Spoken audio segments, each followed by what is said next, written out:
तानाजी सावंत यांचे पुतणे धनंजय हे अपक्ष जिल्हा परिषदेच्या रिंगणात उतरत आहेत।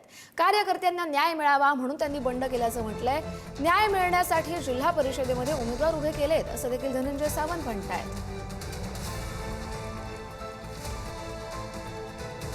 तानाजी सावंत यांचे पुतणे धनंजय सावंत यांनी कार्यकर्त्यासाठी बंद केले आणि चुलत्याच्या विरोधात त्यांनी आपली उमेदवारी म्हणजे कार्यकर्त्याच्या विरोधात त्यांनी आपली उमेदवारी दाखल केली आहे। या संदर्भात बोलण्यासाठी धनंजय सावंत आहेत।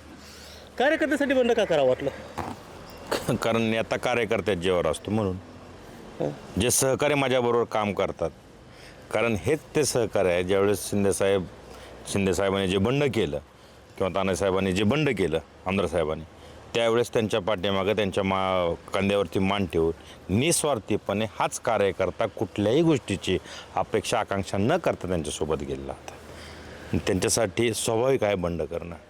लोकसभेसाठी इच्छुक होतात, विधानसभा कळंब आणि धाराशिवसाठी इच्छुक होतात। दोन्हीकडे डावलल्यामुळं हा बंडाचा झेंडा उगारला असं वाटतं, घेतला हातात। हे बघा, लोकसभेला डावलला असतं तर मी ताकाला जाऊन कधी मोगाव लपत नाही, मी ओपनच बंड केलं असतं त्यावेळेस।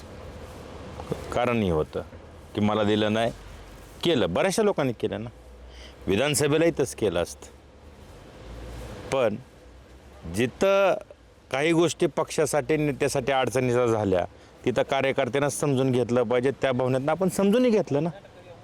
पण काही गोष्टी कार्यकर्त्याच्या अस्तित्वासाठी असतात, त्यावेळेस मला असं वाटतं की कुठंतरी नेत्यांनी समजून घेतलं पाहिजे। मी रहीम शेख, पुढारी न्यूज, परंडा।